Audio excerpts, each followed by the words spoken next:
हमारे निहायत ही सीनियर, काबिल और हरदिल अजीज लीडर जनाब मियां अल्ताफ साहब,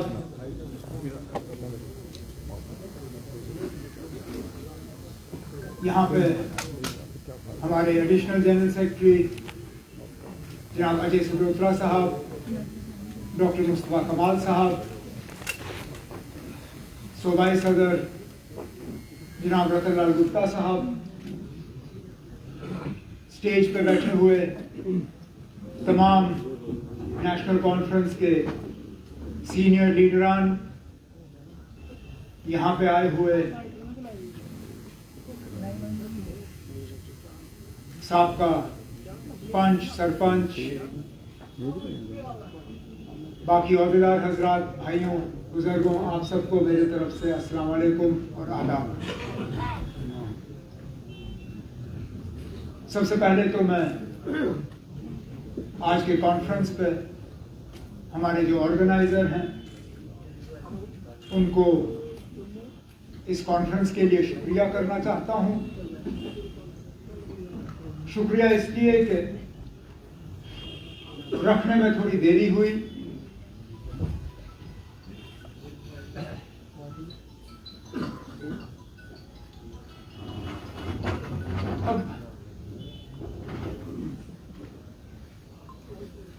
अगर के वही गए गुजरी बातें मैं खड़े होके यहां से करूं तो ना इस कॉन्फ्रेंस का मुझे फायदा होगा, ना तंजीम को होगा, ना आपको होगा। रतनलाल गुप्ता जी ने अपनी तकरीर में कहा कि ये कॉन्फ्रेंसों के सिलसिले में पहला है, जम्मू से शुरुआत हुई है, लेकिन इसके बाद हर जिले में जाके इसी तरह नेशनल कॉन्फ्रेंस की तरफ से गुजर बकरवाल कौम के साथ मुलाकात का सिलसिला जो है वो शुरू होगा।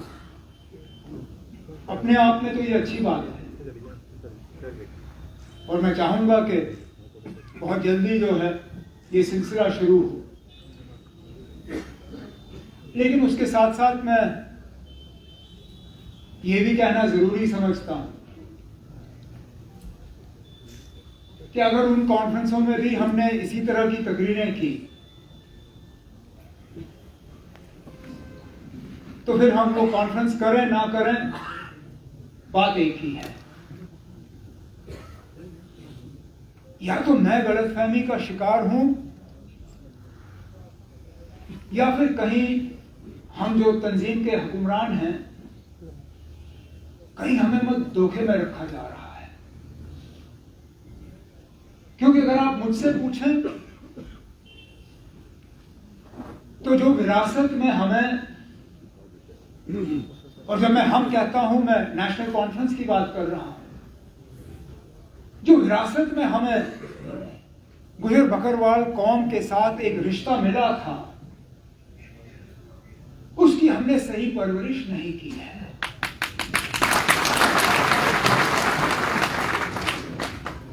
आप लोगों को यहां देखते हुए कहीं मुझे ऐसा लगता है कि आपको मजबूर करके यहां लाया गया है। जो जोश, जो जज्बा होना चाहिए वो दिख नहीं रहा है।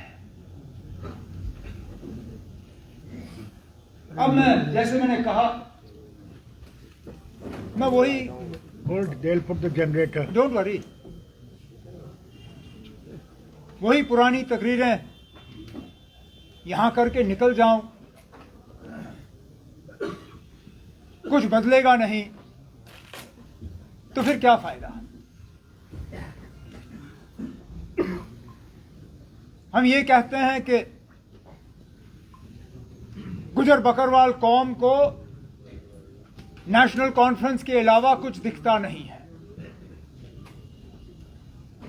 कि गुजर बकरवाल कौम नेशनल कॉन्फ्रेंस के अलावा किसी और सियासी पार्टी के तरफ आंख उठा के देख भी नहीं सकती। लेकिन आप और मैं जानते हैं कि यह हकीकत नहीं है, यह सच नहीं है। और इसका अगर हमें सबूत चाहिए तो 2014 में जो असेंबली इलेक्शन हुए वही नतीजे देख लीजिए। इस कौम से कितने एमएलए बने और कितने नेशनल कॉन्फ्रेंस के साथ जुड़े हुए थे, जवाब आपके सामने है। अब मैं कहां से गिनूं? हम रजौरी की बात करें, दरहाल की बात करें, सुरनकोट की बात करें, गुल अरनास की बात करें, मोहर की बात करें, यहां तक कि कालाकोट की अगर मैं बात करूं तो इस कौम का एक लीडर बीजेपी की टिकट पे जीता, लेकिन नेशनल कॉन्फ्रेंस का नुमाइंदा वहां से नहीं जीता। तो अगर इस सब के बावजूद भी मैं यही कहूं कि इस कौम को नेशनल कॉन्फ्रेंस के अलावा कुछ दिखता नहीं है, तो मैं अपने आप को धोखे में रख रहा हूं। लेकिन उसके साथ साथ मुझे यह भी कहना होगा कि कसूर कौम का नहीं है, कसूर हमारा है कि हमने आपके साथ वो रिश्ता जो है उसको पूरी तरह से निभाया नहीं।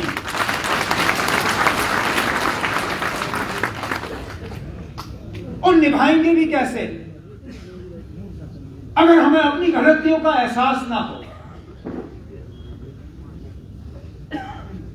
अब अगर मैं यही मान के चलूं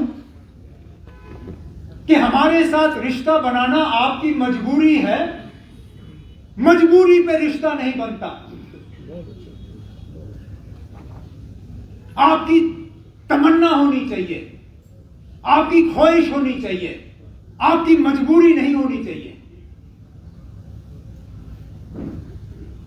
बाबा कौम ने इस गुजर बकरवाल कौम के लिए क्या किया वो किया, मादरे मेहरबान ने क्या किया वो किया। लेकिन अगर मैं मरते दम तक आपको ये याद दिलाता रहूं, जनाब हमने आप पे एहसान किया है, अब जिंदगी भर आप ये एहसान चुकाओ, क्या रिश्ता बनेगा? ठीक है, आप में से जिनकी उम्र ज्यादा है, जिनको शेर कश्मीर का वो दौर याद है, जिनको मादरे मेहरबान याद है, वो रिश्ता रखेंगे। लेकिन आपके बच्चे, आपके बच्चों के बच्चे जो मादरे मेहरबान के वफात होने के बाद पैदा हुए, वो क्या जानेंगे? अब अगर उन नौजवानों को हम यही कहें नहीं जी मादरे मेहरबान ने वो किया इसलिए आपने आज नेशनल कॉन्फ्रेंस के साथ रिश्ता रखना है, वो नौजवान कहेगा क्यों? वो जो हुआ सो हुआ, आज क्या? और हमने जो तकरीरें की, शायद ये मेरी गलतफहमी हो सकती है, लेकिन हम में से एक में भी कोई पिछले सालों के काम का कोई इशारा नहीं दिया। शायद इसलिए कि हमसे उतना हुआ ही नहीं जितनी आप उम्मीद रख रहे थे। एडमिनिस्ट्रेटिव यूनिट बनाए तो सारी रियासत के लिए बनाए, अलहदा गुजर कौम के लिए तो नहीं किया ना मैंने वो। तो फिर कौन सा एहसान किया मैंने आप पे? हुकूमत चलाई मैंने, सबके लिए चलाई। अलहदा गुजर बकरवाल कौम के लिए क्या किया जिसकी मैं बात करूं? जाहिर सी बात है कि जितना करना चाहिए था नहीं किया। तभी तो मैं शेर कश्मीर और मादरे मेहरबान की बात कर रहा हूं।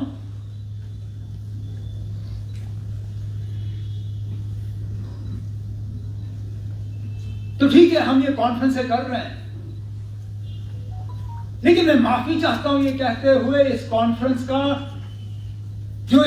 का मकसद है, वो मकसद पूरा नहीं होगा जब तक कि आपके कौम के नुमाइंदे जो इस स्टेज पर खड़े होकर तकरीर करने वाले हैं वो हमें पकड़ के ये कहेंगे ना ये आपकी गलतियां हैं, ये आपसे चूक हुई, ये रह गया। आज हमारी हुकूमत नहीं है, इस हुकूमत को लताड़ना बहुत आसान है। इन्होंने किया ही क्या? नहीं दिया इन्होंने आपको फॉरेस्ट राइट एक्ट, सही बात। नल लगाए जल नहीं दिया, बिल्कुल सही।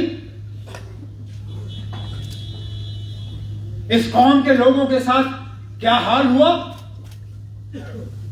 वो यादाश्त अभी ताजी है, जो रजौरी में हुआ, कुछ में हुआ पिछले दिनों। लेकिन हुकूमत को लताड़ने से हमारा, आपका और मेरा रिश्ता और ज्यादा मजबूत नहीं होगा। इनकी गलतियों को हमें दुरुस्त करना होगा जब हमारी हुकूमत आएगी।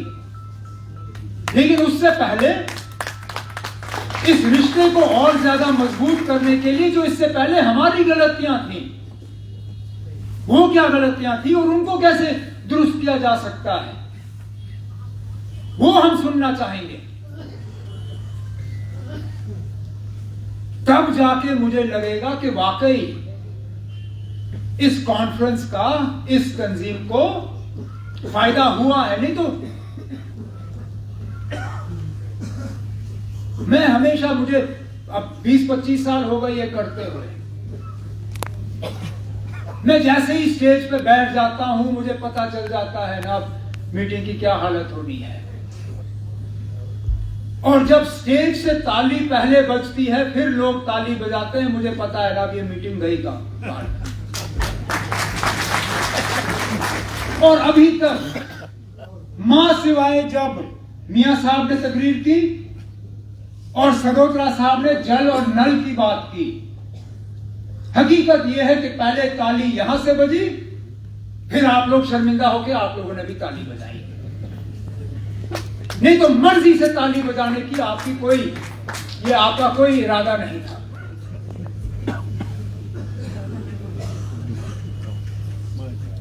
तो अगर हम ये मान के चलें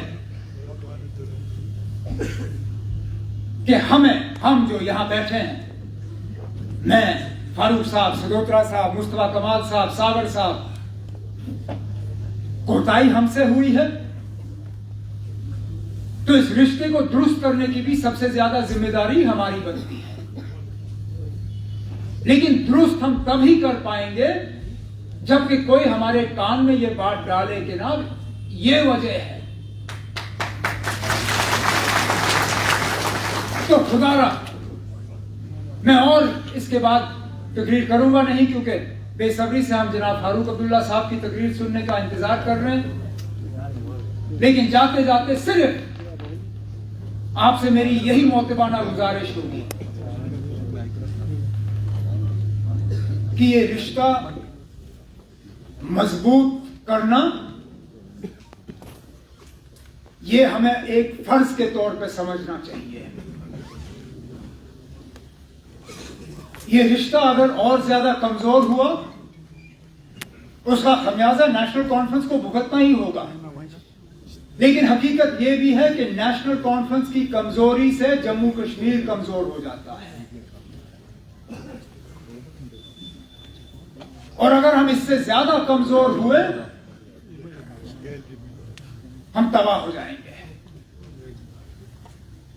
हमें अगर अपनी आबो हवा को बचाना है, अपने जमीनों को बचाना है, अपने रोजगार को बचाना है, अपनी बिजली को बचाना है, अगर अपने आप को महफूज रखना है, उसके लिए नेशनल कॉन्फ्रेंस को मजबूत करना बहुत ज्यादा जरूरी है।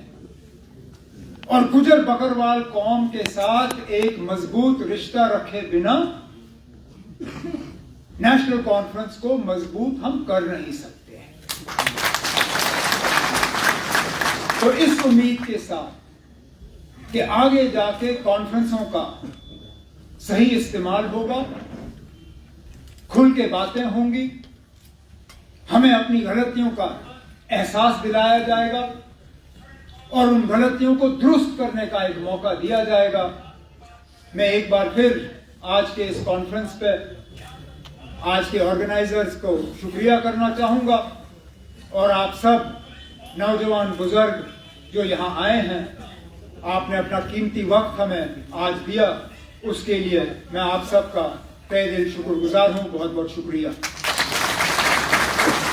शुक्रिया जनाब मुल्क साहब, जिसका आपको इंतजार है। जनाब फारूक साहब यहाँ तशरीफ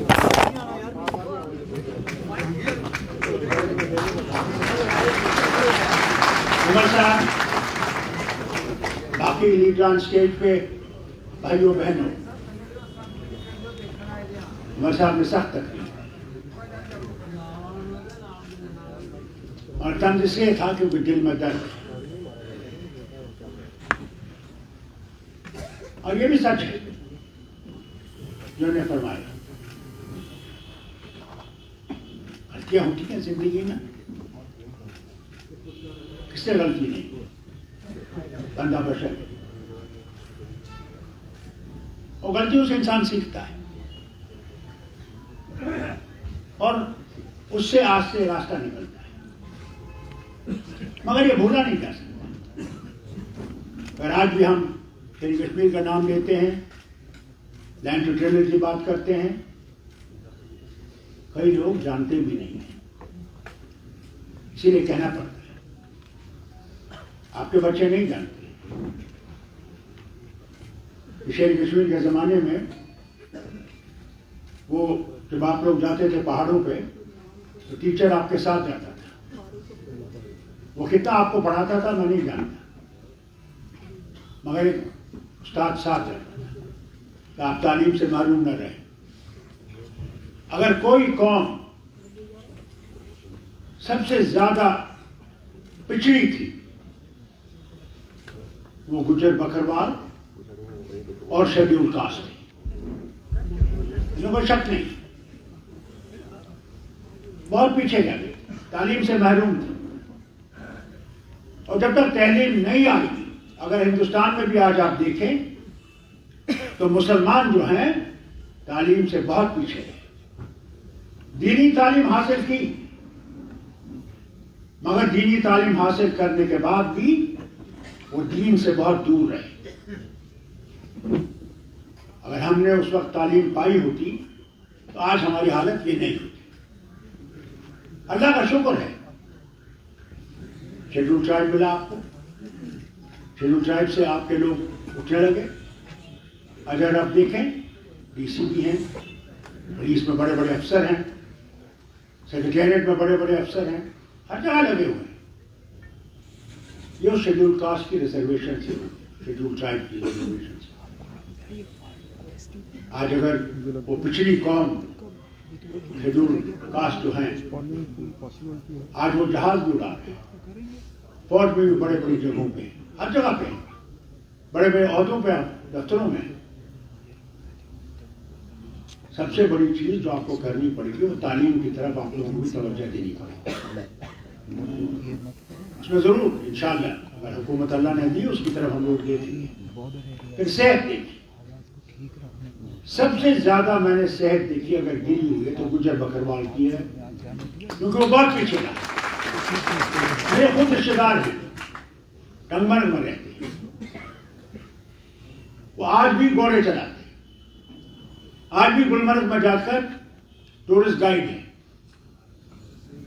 उनके पढ़ा है, इसी पे रहे कि घोड़े चलाए। इतनी गुर्बत है मैं बयान नहीं कर सकता। बीमार हो जाते हैं तो इलाज के लिए पैसा नहीं है, ये मेरे रिश्तेदारों का हाल है। और दूसरी बात ये भी बताऊं, हम में इत्तेहाद और इत्तेफाक नहीं है। एक रिश्तेदार अगर अल्लाह ने अच्छा खासा अमीर बनाया, वो दूसरी की तरफ देखता नहीं कि उसको भी कुछ मदद कर सके, उसको भी उठा सके। उसको भी इस मुश्किल से निकाल सके। और कोशिश हम सब ने की है, कोई शक नहीं।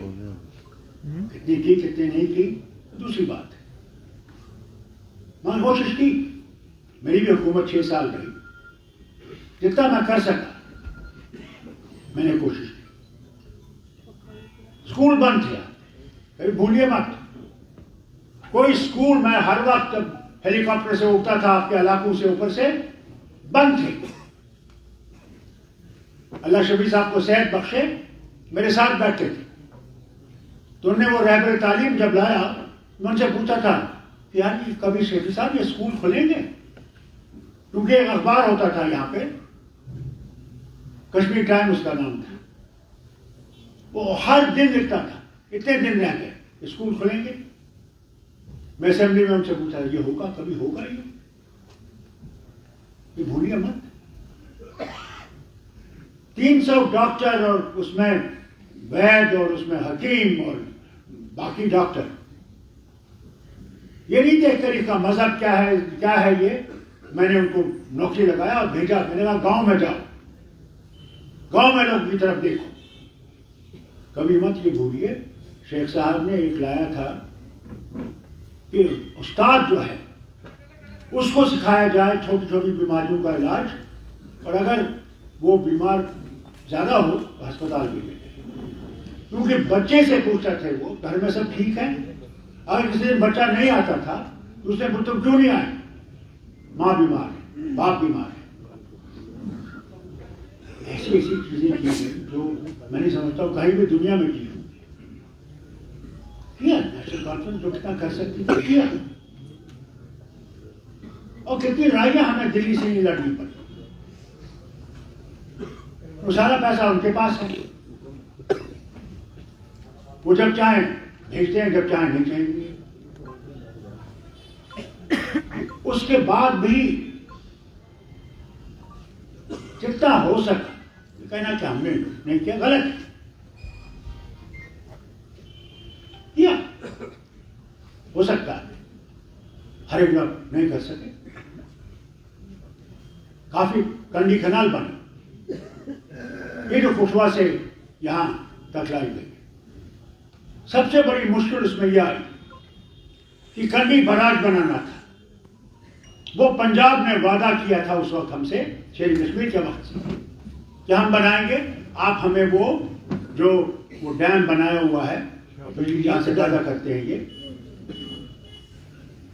रावी से, उस पर यह किया था कि आप ये बनाइए और हमें ये बराज बना दीजिए कि जिससे वहां पे पानी पहुंच सके। आज तो भाई लोगों हमारा ये हाल है, ना बर्फ है ना बारिश। गुनाह इतने हो गए हैं कि मैं समझता हूं अगर आप लोग दुआ नहीं मांगोगे तो कल हम भूखे ना मर जाएं, प्यास से ना मर जाएं। इसे अल्लाह के वास्ते दुआ करिए कि अल्लाह से मांगिए कि अल्लाह हमें बर्फ भेज, बारिश भेज, जो हम बच सकें। आपके मवेशी कैसे बचेंगे जब तक उनके लिए खुराक नहीं होगी? हम लोग अपने ईमान को पहले टटोलें। अगर एक का काम हो गया दूसरे का नहीं होता, बस वो नाराज हो जाता है। मैंने खुद देखा, मेरे वर्कर्स में मैंने देखा, अगर कहीं ना कहीं तो पानी पहुंचा, हमारे घर में क्यों नहीं पहुंचा? भैया इंशाल्लाह वहां भी पहुंचेगा। उस वक्त यहां जम्मू के लिए एक स्कीम बनाई गई, 200 करोड़ सिर्फ उसकी कीमत थी उस वक्त, कि चिनाब से पानी लाया जाएगा और 50 साल तक यहां पे पानी की कमी नहीं रहेगी। आज अल्लाह जाने कितने हजारों करोड़ का मामला होगा, आज तक उसकी तरफ से तवज्जो नहीं होगी। आज भी टैंकर इस्तेमाल किए जाते हैं। ये हुकूमत को करना पड़ेगा और दिल्ली को इसमें मदद देनी पड़ेगी कि ये लोगों का मामला है, इसमें नहीं है कोई हिंदू है, मुसलमान है, सिख है, ईसाई है, जो भी है, इंसान है। इसी तरफ तवज्जो देनी पड़ेगी। मगर आपसे कहता हूं, मायूस मत हो जाइए, तब आप मुसलमान है नहीं। वो खुद कहता है कुरान में कि मुझ पे भरोसा रखो, मैं हूं, मेरे बगैर कुछ नहीं है, और मैं देने वाला हूं, कोई और देने वाला नहीं। उसका दामन थामिए और अपने आप को सीधा कीजिए। अरे जिनको हमने फायदा भी पहुंचाया वो भी हमारे खिलाफ हो गए, उन्होंने भी पैसे का दामन पकड़ लिया। मैं आपको याद दिलाना चाहता हूं, जब सांबा में आपके कोठे जलाए गए, आप लोग अपनी बच्चियों को बचाने के लिए और माओं को बचाने के लिए जम्मू लाए, बठंडी के इलाके में रहे। मैंने आपके बड़े बड़े लीडरों से कहा, मैंने कहा इकट्ठे हो जाइए, आपका एक नुमाइंदा हम लोग खड़ा करेंगे, उसके साथ रहिए। बड़े वादे किए, जनाब बिल्कुल होगा, ये होगा। फिर 6 गुजर उठे। क्यों ऐसा किया? अल्लाह जाने कल क्या करेंगे। कल इनके पास बहुत पैसा है जो दूसरी जमात है, उस वक्त आपका ईमान रहेगा या नहीं वो अल्लाह जानता है। मगर याद रखिएगा, जाना उसी के पास है, वहीं रहना है। वहां जहन्नम और जन्नत भी है। आप देखिएगा, आपको जहन्नम चाहिए या जन्नत चाहिए, उसका फैसला आपने करना है। और साहब ने सही कहा, हमें और मेहनत करनी पड़ेगी, और मेहनत से ही हम लोग आप लोगों के सर करीब आ सकते हैं। मगर आप लोगों ने भी मेहनत करनी, यदि हमने इस मेहनत नहीं करी जो स्टेज पे बैठे हुए हैं, आपने भी चलना है। ये एक तरफ का मामला नहीं है, ये दोनों तरफ का मामला है। तब हम लोग आगे बढ़ सकते हैं, नहीं तो नहीं बढ़ेंगे। आने वाले हैं, चुनाव आने वाले हैं, अल्लाह जाने उस वक्त क्या क्या ये चीजें इस्तेमाल नहीं करेंगे, क्या क्या चीजें आपको वर्गलाएंगे नहीं। हिंदू को तो वर्गलाए रहे हैं राम मंदिर पे, आपको पता नहीं कौन सा आपको तमाशा दिखाएंगे, मैं नहीं जानता। इसलिए आपको यह सोचना है कि क्या आपने अपनी बुनियादें जिंदा रखनी है या नहीं रखनी। याद है किस तरह एक मंत्री ने आपके घरों को उड़ा दिया, जहां आप 50-50, 60-60 साल से रह रहे थे, वहां से आपको बेघर कर दिया गया। मैंने खुद देखा, घर बनाए हुए उनके किस तरह टोटे गए, किस तरह बेघर बनाया गया। मगर आपने हमें चुना नहीं, आपने उनको चुना जिन्होंने ये किया। अब तक है, पहले ऐसी गलती ना करिएगा कि उनको चुनेंगे जो आपका बुनियादी मसला ही खत्म कर देंगे, आप रहेंगे ही। ख्याल रखिएगा, होश करिएगा। आज सवाल नहीं है आज हमारा वजूद रहेगा या नहीं, उसका सवाल है। आज नहीं है कि मेरी सड़क बनी या नहीं, मेरा पानी आया या नहीं, आज सवाल है वजूद का। आज देखिए हाल क्या है। जैसे मियां साहब ने आपसे कहा, आप थोड़ी सी क्या कहते हैं रेत नहीं उठा सकते, सारे ठेके बाहर वाले, मजदूर बाहर से। क्या हमारे लोग इतने बेकार हैं? नौकरी में बाहर से लोग आ रहे हैं और हमारे लोग पढ़े लिखे बेटी और बेटे बैठे हुए, दवाइयों का शिकार हो गए, और शराब भी तो अब हर गांव में पहुंच गई है। अल्लाह ही रहम। अब हम अपने बच्चों को गिरे हुए देखें नालों में शराब पीते। होश करिए, अगर आज भी आप लोग जागे नहीं और उस खतरे को नहीं देख रहे हैं जो आने वाला है, तो फिर मुझे माफ करिएगा, मेरी मुलाकात आपके सामने अल्लाह के पास होगी। उस वक्त मैं अल्लाह के सामने कहूंगा कि मैंने इनसे कहा था, मैंने पिछले इलेक्शन में भी आपसे कहा था कि होश कीजिए।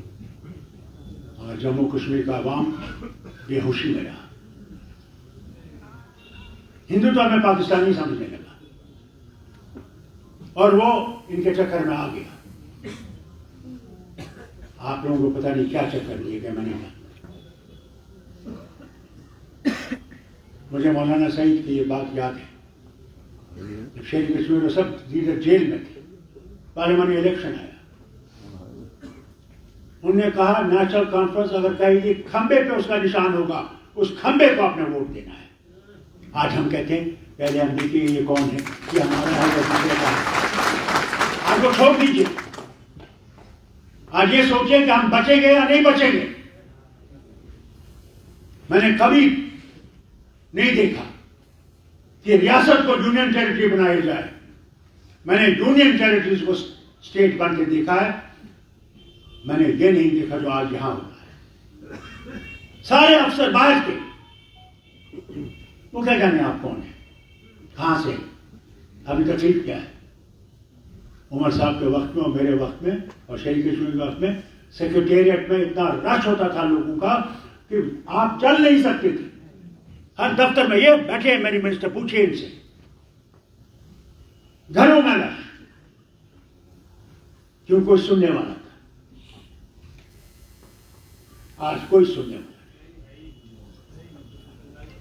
आज आप अल्लाह के छप्पर के नीचे हैं, बस उसी की तरफ देख सकते हैं, इंसान की तरफ नहीं देख सकते। इसको बदलाएंगे तो आप बदलाएंगे, नहीं तो नहीं बदलेगा। उसमें यहां का जम्मू का हिंदू, मुसलमान, सिख, ईसाई जो भी है, उसको एकजुट होकर इसका मुकाबला करना है। नहीं करोगे मिट जाओगे। अगर अपना तशक्कुस कायम करना चाहते हो तो छोटी छोटी गलतियों को छोड़ दो, इसने क्या किया वो छोड़ दो, और इससे चलो कि नहीं हमने इस जमात को मजबूत करना है कि ये जमात जो है हो सकता है इसलिए आपकी मुश्किलों को दूर कर सके। तो अल्लाह मेहरबान हो तो हो सकता है, मगर इकट्ठे रहना है, इकट्ठे चलना है। अगर नहीं रहेंगे तो मुश्किलें आती। हम करेंगे कोशिश, जैसे ये ने फरमाया, हर जगह पहुंचे, आपसे बात करें, वहां खुली तरीके से बात करें। मैं ये कहूँगा वहां ऐसी कॉन्फ्रेंस होनी जहां पे आप लोग बैठे और लीडर लोगों की तरफ से बैठे और आप लोग आप बातें करें और हम लोग सुने। इसमें क्या होगा, हमें पता लगेगा आप कहाँ हैं, ये तो हम यहां से बोल रहे हैं, आपको बोलना पड़ेगा।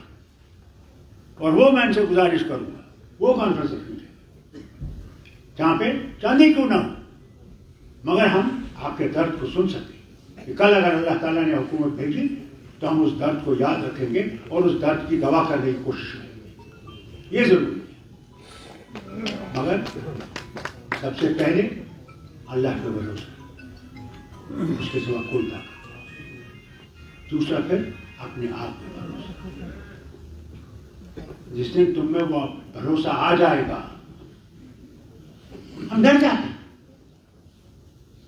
मौत तो अल्लाह के पास है, कौन है मौत देने वाला। जिस दिन आएगी, क्या उस दिन फौज बचा सकेगी फारूक अब्दुल्ला को? नहीं बचा सकेगी, क्योंकि देने वाला वो है और जिंदगी बख्शने वाला वो है। अगर मैं मरना था, पिछले महीने मर जाता, मैं बिल्कुल ठीक था। ये मालूम नहीं था मुझे कि मुझे निमोनिया हो गया है, मगर अल्लाह ने बचाना था। अस्पताल गया, डॉक्टर ने अस्पताल गया, जरा एक्सरे करा, मालूम हुआ कि मुझे निमोनिया है।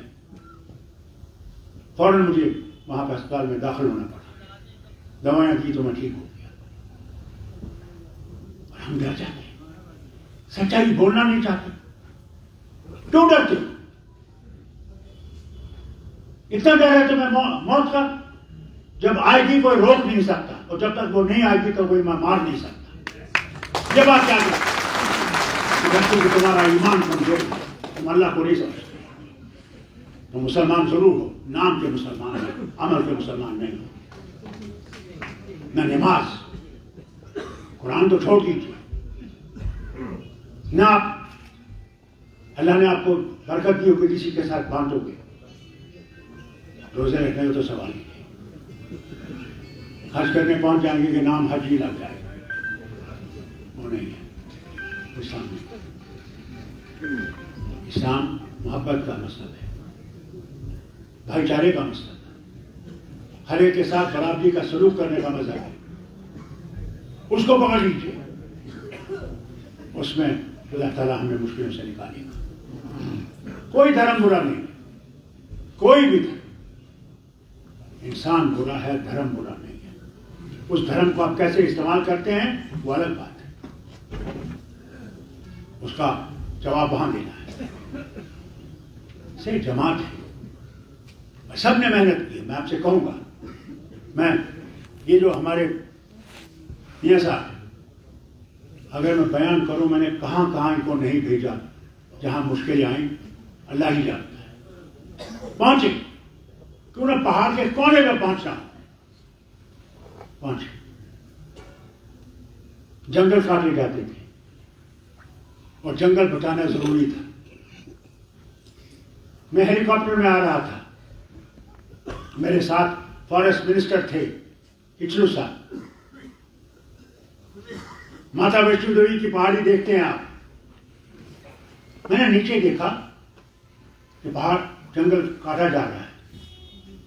यकीन करेंगे, मैंने हेलीकॉप्टर उतरवाया और न कोई सिक्योरिटी, न कोई पुलिस वाला उनके साथ, मैंने उतरे और देखिए। जब मैं वहां से उनको छोड़ के इधर की तरफ आया, मैंने कहा अल्लाह, वहां तो वो कुल्हाड़ी लेके इसको खत्म कर दिया। वापस भेजा लोगों को हेलीकॉप्टर में, तो उनके साथ देखो क्या है। हमारे लोग जुल्म कर रहे हैं, जंगल काट रहे हैं। मैं नहीं कहूँगा आप लोग, हमारे कश्मीरी भी ऐसे हैं, जिसको भी मिला, और आज उसका असर आप देख रहे हैं। इसलिए ये कहना हम बिल्कुल बेकार थे, किया थे वो अल्लाह के पास जवाब वहां देना है, मगर हिम्मत करनी है आप, उसके बाद नहीं चले। और जिस दिन आप मायूस हो गए उस दिन आप खत्म हो गए। मैं 90 साल से 2 साल कम हूं, और अल्लाह की कसम लगता है मैं आज भी 26 साल। क्यों? वो है, मैंने उसका दामन पकड़ा, मैंने इंसान का दामन नहीं पकड़ा, उसका दामन पकड़ो, हमारे सब मुश्किलें दूर हो जाए, सियासत की मुश्किलें दूर हो जाए। तो रहिए मत, अगर दौलत इतनी आएगी, मेरे बाप कहता था, याद है मुझे, समझा, मैं कहता था मेरा बाप कि आलू खाओ,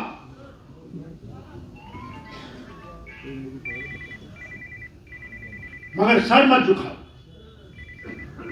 फिर वो दे ने कहा खाओ जितना खा सकते हो, क्योंकि वो तुम्हारी तरक्की का वो चावल और बाकी से तुम्हें खिला रहा है।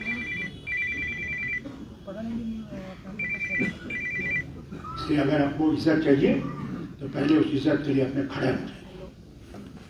इज्जत ऐसे नहीं आएगी, एक तरफ से आप पैसा भी मांगो, और जब वो आएंगे इलेक्शन देंगे, हाँ जी मैं तो 10 वोट दिलवा देंगे, मेरा सारा इतना कब्जा है, तुम मैनू इतने 1000 दे दो तो सारे वोट तो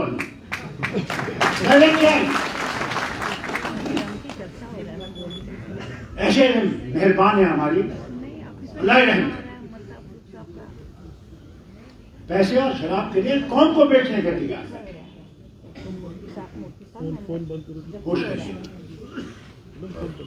और मुनज़्ज़म हो जाएंगे।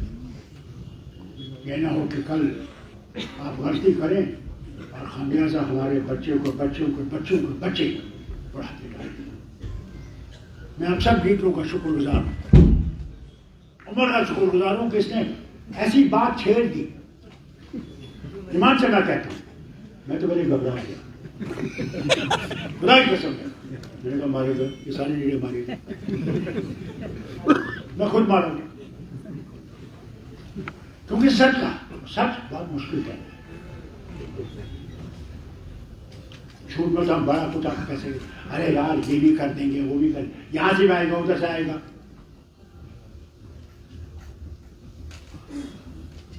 मालिस ने आपसे सही बात की। मैं इसका शुक्र करता हूँ कि अल्लाह का शुक्र है कि ये सच बोल रहा है। बहुत अच्छी बात, बड़ी खुशी है। ये कौम इसके हाथ में इंशाअल्लाह। ये भी उसे कहूँगा, जोर मत हो जाएगा, गमगीन ना हो जाएगा। हमें चुनौती है, उस चुनौती को हमने पूरा देखना है और उस चुनौती से हमें आगे चलना है। हमारी माएँ बहनें और जो हमारे यहाँ पे बहनें बैठी हैं, उनको भी गुजारिश करूँगा, उनको भी, क्योंकि बहनें गुजर कभी लाते नहीं हैं, ये खुद आते हैं, बहनें नहीं लाती। आपसे गुजारिश करूँगा बहनों से कि आपको इसी कौम में जाना पड़ेगा, इनको उजागर करना पड़ेगा। हमने बिल पास की है पार्लियामेंट में कि औरतों को अपना हक देना चाहिए, मगर वो बिल जो है वो अल्लाह जाने 1929 तो कहते हैं, मुझे दिखता है ये जो मर्द है ना वो टालता रहेगा। मर्द कभी नहीं चाहेगा कि औरत उसके करीब आए, उस मकसद से पहुंचे कि जहां हमें बांधे जोड़ने पड़े, बच्चों को नाटियां बतानी पड़े, बच्चों को ललकार करना पड़ेगा और उनको स्कूल ले जाना पड़ेगा। औरतें जो है दफ्तरों में काम ईमानदारी की बात से कहते, मैंने देखा अपने पास सारा खेल इलेक्शन है ना, और तो हमने तुम्हें हक मुसलमान औरतों को 3 तलाक हमने खत्म कर दिया। अरे तुम क्या खत्म करोगे, आज भी हो रहा है, आज भी हो रहा है। ईमानदारी से आपके साथ ये बातें कहना बहुत आसान है, जब तक इंसान का मन नहीं होते तब तक ये चीजें होती नहीं। दुनिया के हालत बहुत खराब है। आज देखिए फलस्तीन की हालत क्या है, उन लोगों पर क्या जुल्म किया जा रहा है, किस तरह उनको अपने घरों से उड़ा के फेंक रहे हैं, और 25,000 से ज्यादा